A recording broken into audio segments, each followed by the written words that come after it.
Hello, my name is Jeremy, and welcome to The Real Truth. In this video, I'm going to go over two separate professions, paramedic versus nursing. I want to start off by basically saying they're both really good professions.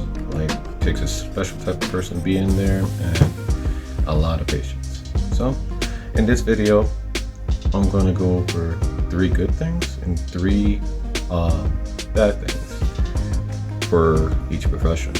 So let's go ahead and get started. Alright, so good point number 1 for the paramedic. You work with a partner, you have like more freedom as long as you stay with the protocol. And for the most part, like, you can do you can do a lot of things, but like if it gets when it gets a little bit more complicated, you have to radio in medical control and go from there. So, and the interaction with a patient per call is anywhere from 30 minutes to like 2 hours. 2 hours is like a long distance transport type of thing. It can vary depending upon the company and the rescue zone you're in, but it's pretty much that. All right, point number 2. You can intubate. That is cool as shit. And you can crike, which intubating, you're just putting a tube in somebody's throat. Crike, you're literally cutting a person's throat to put it in. That's usually like if they're like airways completely destroyed or whatever. A little complicated. I can probably go into it in another video on that aspect, but paramedics can hang drips, can basically do IMs, they can do IOs, and basically if you can't get an IV worth anything, which happens quite often, and the person's unresponsive, you can actually go inside of the bone. That's nuts. For the most part, like, you can literally also bring people back to life in a lot of cases right here. So, but yeah, that's another good point. Okay, so good point number 3 about being a paramedic. You're not stuck in one area during your shift. As long as you don't have any calls that you obviously have to respond 911, or even if it's like inter-facility, which is like going from one place to another, you can go about your day pretty much. Okay. Now, let's go ahead and get started with the good parts of nursing. So I'll just put it bluntly like this. The salary is definitely better on the nursing end of the paramedic. The national average for a nurse is $66K a year. That's the average, not the starting pay, but the average. Now, this can vary with additional training, willing to work overtime, and nurses tend to get like overnight differential. So there's that, and then that's not even adding to if you're working Nevada or California. They can, if you really want to, you can really make $100K a year doing nursing. So keep that in mind. Good point number 2 with nursing. You're gonna have a good work-life balance. So I say this because if everything's normal, like before COVID, you're gonna be working like 312s and stuff.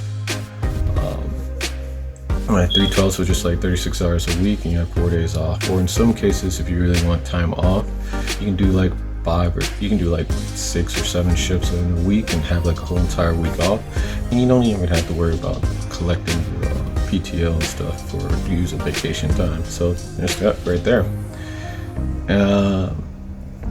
Good point number 3, opportunity for growth. Nursing has so much that you can go about and stuff, but for the means of this conversation, I'm just going to go with the ones that come off of the top of my head, like nurse educator, nurse practitioner, IT nursing. I literally just found out about that a couple of days ago.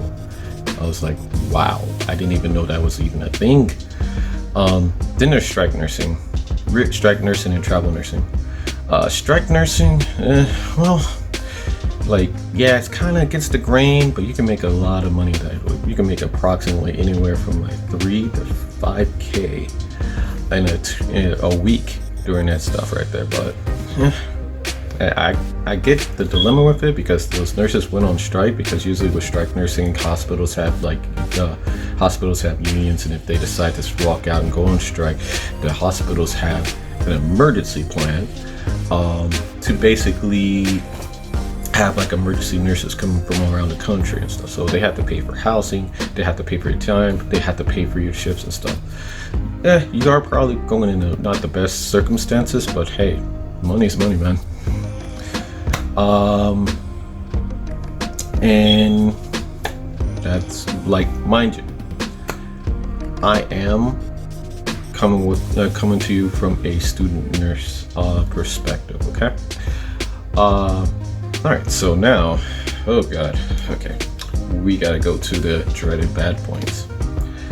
The bad part of being a paramedic. First, number one, you're going to be underpaid. Okay, so the average salary for a paramedic, the national average is $43,683K per year. That's not even a starting pay. So yeah, they explain, and I'm not talking about like paramedics with fire departments or whatever. That can vary and stuff, but in some states, even they're underpaid. Unless you're like in a really big department or something like that. Yeah, so most paramedics basically live in their overtime. Okay, so point number two for bad point for being a paramedic. This is a little against the grain, but I'm gonna say it. I'm gonna say it anyway. 24-hour shifts with 48 off. Okay, so I have kids. So the whole 24, 48 off, it doesn't really work for me to time off. But even if I didn't, that first 24 hours that you're off is like you're going to be sleeping for 12 to 13 hours, unless you're disciplined enough to break yourself out of it. So that in all reality, you only have just 36 hours off.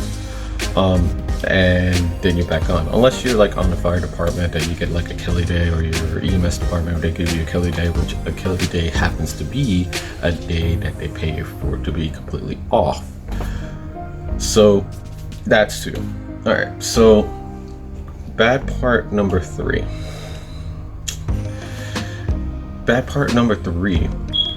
for being a paramedic is if you have a bad partner.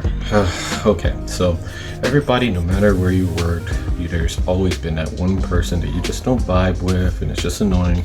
Okay, if you work in a hospital, you can walk away. You work for an ambulance company, or you work for like a rescue zone and stuff, where you're in the truck all day with them. You're there all day, 24 hours, whether it's 24-hour shift, 12-hour shift, 10-hour shift, 8-hour shift. You're with that person that's basically gonna annoy the living shit out of you. Yikes, yeah, that fucking sucks.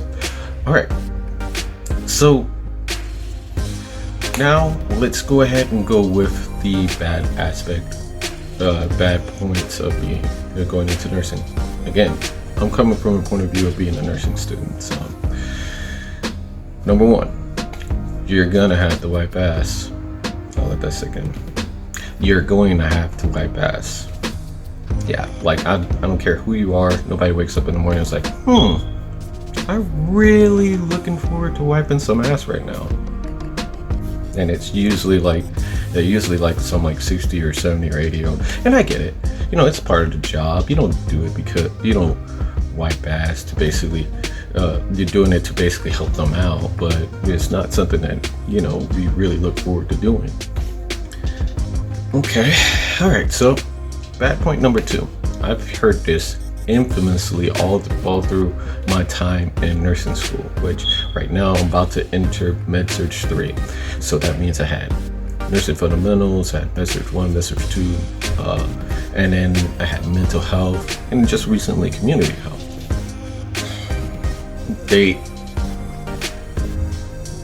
For the most part, all the nurses that I've worked with says nurses eat their young.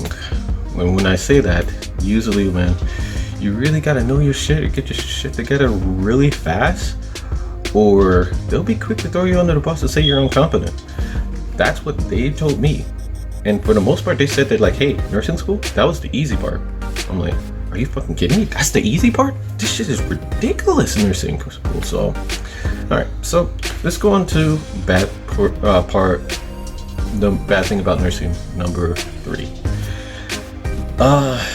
You're gonna get blamed by the family. You can be the best nurse known to man, but there's always gonna be those families that believe that it's your fault. You didn't do the resources. You just gotta put on the professional face and like, hey, it is what it is. Alright, so here are my final thoughts to wrap up this video. Both are really good professions. Both take a certain special type of person to be one. And you're gonna be overworked for both. So the reason why I'm choosing as a paramedic to continue on to nursing, if I'm gonna be overworked, overpaid, and probably have mandatory overtime, I might as well get paid more for it and potentially have like more opportunities to go from one area to another. But like, hey, so which would you prefer? To be a paramedic in the rescue zone and being overworked and underpaid? Or would you prefer to be the nurse, overworked, underpaid, and blamed? Like and subscribe to the channel, and I hope you enjoy it. More content on the way.